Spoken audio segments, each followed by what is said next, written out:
Hi, it's Veronique with the CogniDiet Healthy Lifestyle Show. This is part 2 of this phenomenal interview with Lisa Feiner, founder of Sharp Again Naturally, a nonprofit organization focused on helping you deal with cognitive decline and loss of memory.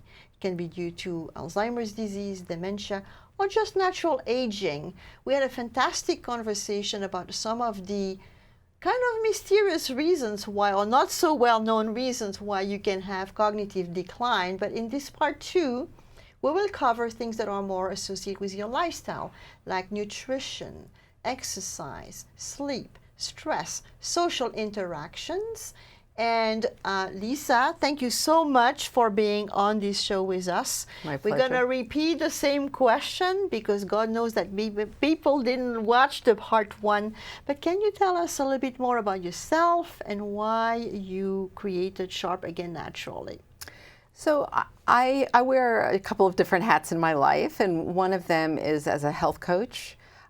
So I'm aware of what causes certain illnesses, and I've worked with clients to help them get healthy without pharmaceuticals, but really looking at their entire life. And I'm also on the board of a nursing and rehabilitation facility in New York. And so I've been around elders for a very long time, volunteering and also on the board. So I have a very special place in my heart for the elderly.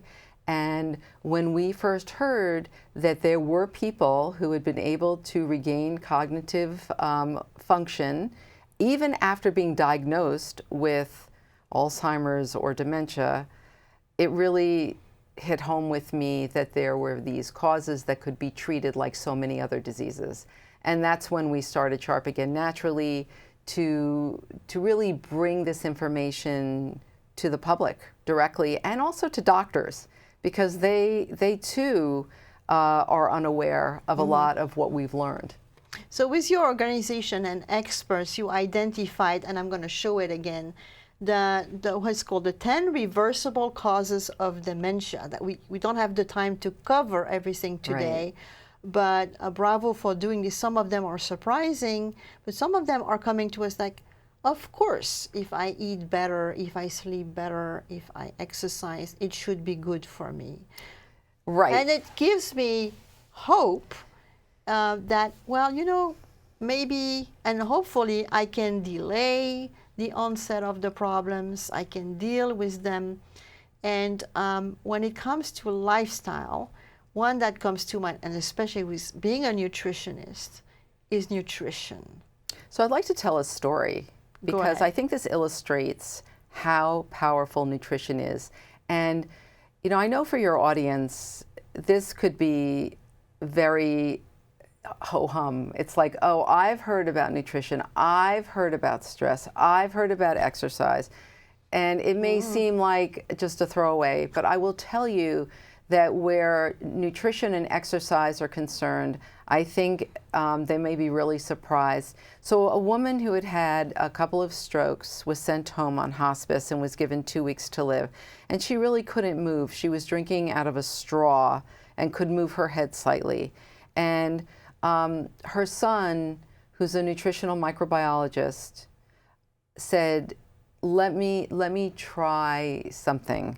And he would make up smoothies for her comprised of fruits and vegetables and brain-healthy foods like nuts and seeds and coconut oil and things that he knew would bathe the brain in these healthy fats like avocado. Yeah, the brain loves fat, good fats, yes, omega-3. Healthy fats. Yes. And so he did that, but as importantly, it's what he eliminated. So he eliminated gluten, he eliminated dairy, all additives, preservatives, packaged foods, processed foods. Everything was natural and whole. And he also made sure, very importantly, especially as we get older, that she was adequately hydrated, that she had enough water.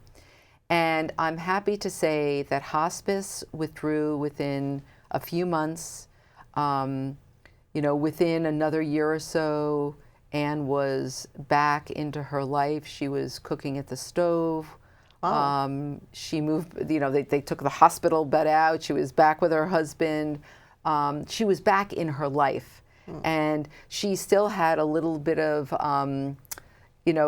problems with speech because of the stroke. Yeah. But she lived 4 more years, very much just alive. She was alive. She was alive. For the exactly. next 4 years. And it was through nutrition alone.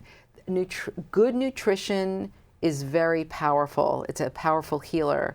And poor nutrition, which unfortunately many of us have been exposed to and maybe aren't realizing how detrimental it is to our health, really could make a few small changes to, I'm sure you've talked about this so many times. Yeah, no, but like packaged and processed and highly chemically laden foods are bringing anti-radicals, free radicals in your body. That's attacking the health of your cells.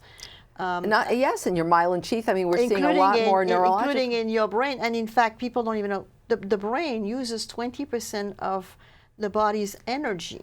Yes. So the brain needs water, the brain needs fat, the brain needs glucose. And I know that for my clients, I said, well, let's even forget about Alzheimer's disease or dementia. You want to be brain performing, right? Like being super brilliant and sharp in your career, then you need to have your good fat, your omega-3. You need to take your magnesium. And you need to take vitamin B's complex, because they are very important for the health of your nerves, including neurons and dendrites and all the things that make our brain functioning. And also probiotics, because there is this link between your gut health and a brain being able to function, mostly linked to depression, anxiety, and so forth. But those are like the 4 things I want people to remember. But everything that this lady was eating was containing these foods. And this is what Dr. Bredesen is using in his protocol also. Yes. The other thing, though, to also be aware of, and, there's a lot of sugar in our diets, and the sugar, and also things like bread and white rice and pasta, these white foods, white bread, all of these foods get broken down into glucose in the body. And when the body is flooded with glucose and has too much of it, the brain no longer can use glucose as a fuel, and it becomes insulin resistant. That's why a lot of times Alzheimer's is, it's considered also the third type of diabetes. Yeah. Right. So these are the 2 different ways that nutrition can be detrimental to our health and to our brains. And it's important to understand that, sugar is addictive. It's more addictive than cocaine. And so it's not easy for us to break the habit. Now, especially as we get older also, our serotonin and dopamine levels are going down. Yes. Because we're losing our neurotransmitters. And therefore, we don't feel so happy anymore. And older people develop a sweet tooth to compensate with this. Yes, and that really leads us into exercise, because exercise helps us to feel good. And it helps to elevate some of those levels that you talked about and give us that runner's high or that euphoria. But I think even... And it also is proven to improve memory. Yes. There's some studies showing that running, like your short-term memory improves within a couple of minutes after you've been running. Yes, because the running or doing cardio. Yes, the oxygenation in the blood it goes up. But if there's been one thing after nutrition that is so beneficial for the brain, it's exercise. And it's critical. Exercise also, it keeps everything running smoothly. Every system in the body improves with exercise, and it also retards aging. So many people don't like to exercise, so we encourage them to find something that they like to do. But can you tell a person who's 80, can they start exercising? I think though, but are there some systems or special classes Sure. I mean, being there are things organized? like chair yoga. There are stationary bikes or recumbent bikes, the stationary bikes that people can ride. I mean, just walking is helpful if you start to perspire and you get your Yes. heart rate up. Yes. That's enough. Do that 3 times a week. Each time you are accelerating the movement of your blood in your body, you're bringing more oxygen, you're bringing more glucose, you're bringing all the right nutrients to all your cells, including in your brain. And I also want to stress one other thing, which people don't think about, which is we also detoxify through those same systems. So the cells put off waste that needs to be carried out of the body. This is another reason why sleep is so important, because during the deepest levels of sleep, those plaques that build up during the day get transported out of the brain via the cerebrospinal fluid and get taken out of the body. So people who maybe thought it was a badge of honor to only sleep 3 or 4 or 5 hours a night, what we're finding is that their brains acquire plaque, potentially because they're not getting enough deep sleep. Oh, absolutely. Sleep is crucial, not only to your point that I think it's when the garage is opening and all the little mechanics are coming to repair everything. Yeah. Your neurons, your dendrites, everything is in your brain. Also, the synthesis of proteins. And as you said, the debris or the garbage is taken out of your brain. Yes. And it's not only important for the brain health, but also for your emotional health. If you don't sleep well, next day you're going to feel that you are more emotional, you're not so logical. Absolutely. You pay the price. I'm cherishing sleep because I know it makes a huge difference.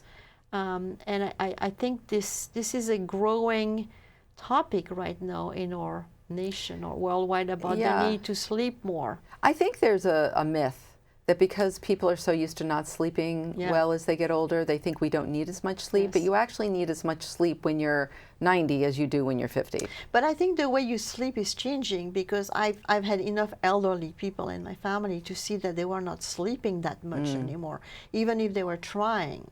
So I don't know. Naps are great to make up for some of that. You know, a lot of older people nap in the afternoon. So nap counts as sleep? Absolutely. Yeah, that can really, even a 20-minute cat nap can really be restorative. So you don't want to skimp on sleep, and you want to get your exercise, and you want to eat well. And I want to talk a little bit about stress because, you know, a little stress for us can be motivating, and it can be healthy. Prolonged stress is what is so detrimental to the body. And you don't have to be in your 70s. It's detrimental to you when you are in your 30s. Exactly. So, and in this day and age where many of us feel a lot of stress and anxiety, it's important to try to put things into place. Like, find something that helps you to de-stress. I mean, it could be exercise. Sleep is great. But maybe you meditate, or maybe that's hard for you. So perhaps yoga is something you enjoy. Maybe just walking in nature, going out hiking. It's called taking a forest bath. Yeah, taking a forest bath. I like that. That's a Japanese expression. It's lovely. Or reading. Some people really relax when they read something. Now, you know, we're talking about reading things that are not stressful. So, but just something that maybe can transport you into a different world. My two grandparents on my father's side were from Normandy. They lived until they were 92 and 97. Never went into a nursing home. I think when I think about them, what they did, they stayed very active. They were always busy doing something. Yes. They never let their age be in the way, even if they knew the limitations. But they were doing a lot of gardening.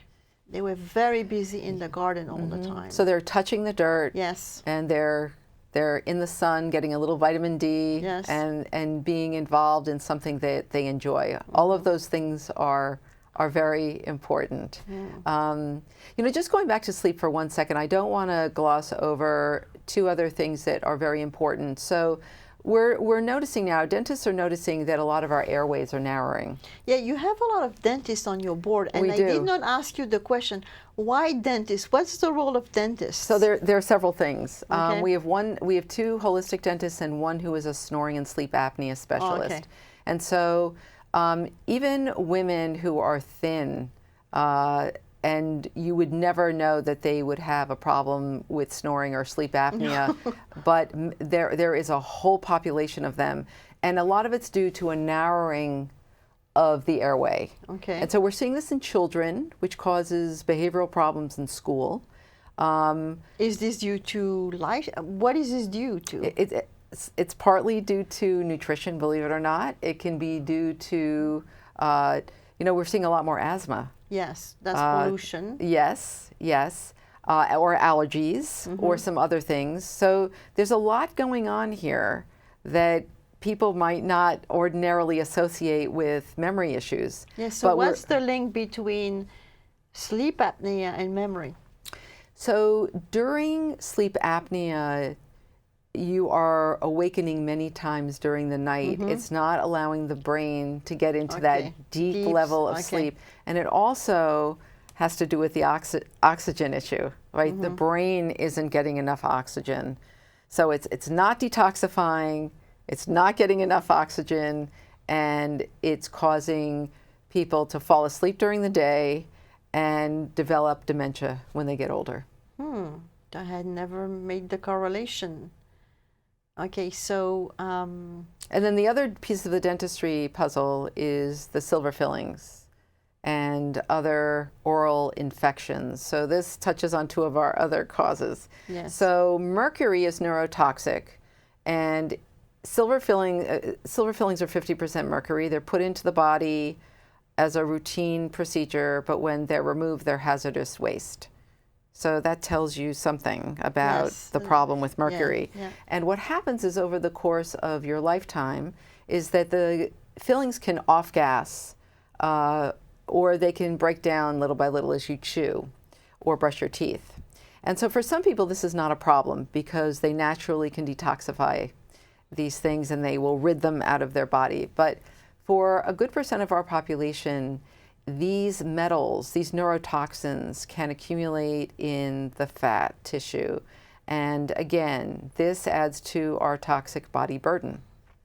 So you can also, heavy metals, mercury is in fish. If people are eating a lot of large steak fish that stay in the ocean a long time, like tuna, like swordfish, like shark, these are fish also that are problematic. I mean, we want to eat wild fish. We want them to be relatively small. Sardines. Sardines are wonderful, anchovies. And they have omega-3?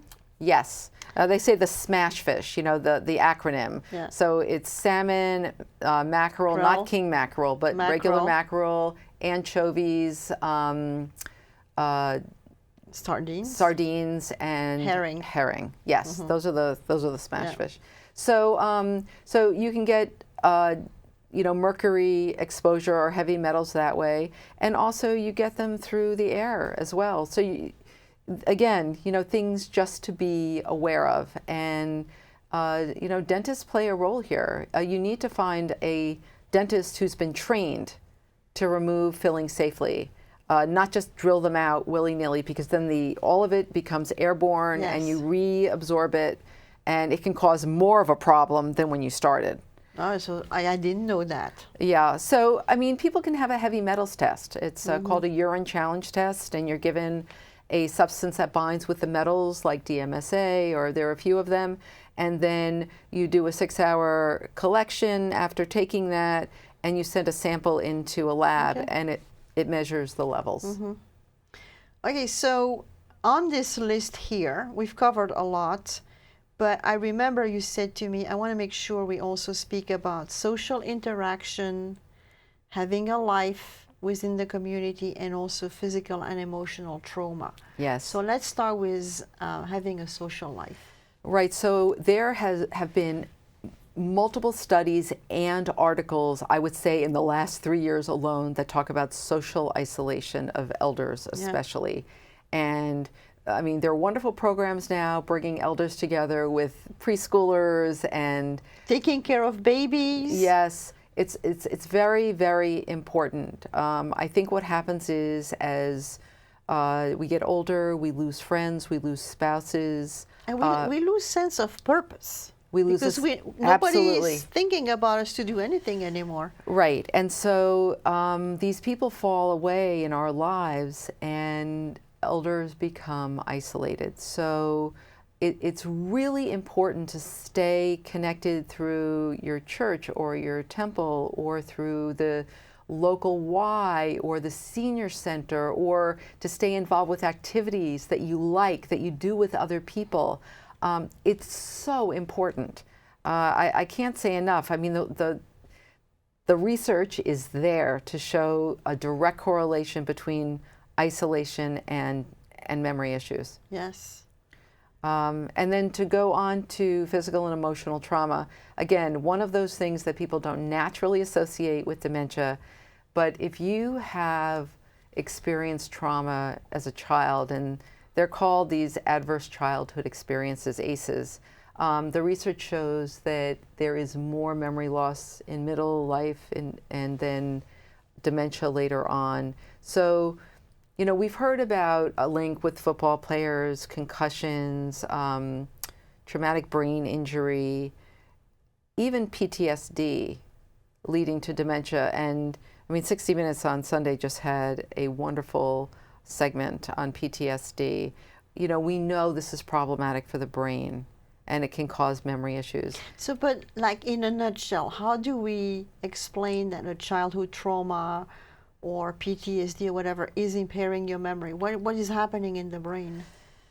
So I think we're learning about that. I don't think that it's... You don't have to give me an answer. No, if it's you not. I but don't I'm think curious. it's that well understood, but the correlations are definitely there, and we know that left untreated, it leads to these brain issues. So the caution is that if you've experienced any kind of physical or emotional trauma, to make sure that you have it treated, whether it's going to see a therapist or, you know, going to a doctor who can, you know, for traumatic brain injury. Check how your brain is doing. Yes. I mean, you can get a brain checkup, Yes, which we hope is going to be part of everyone's annual physical going forward. Yeah.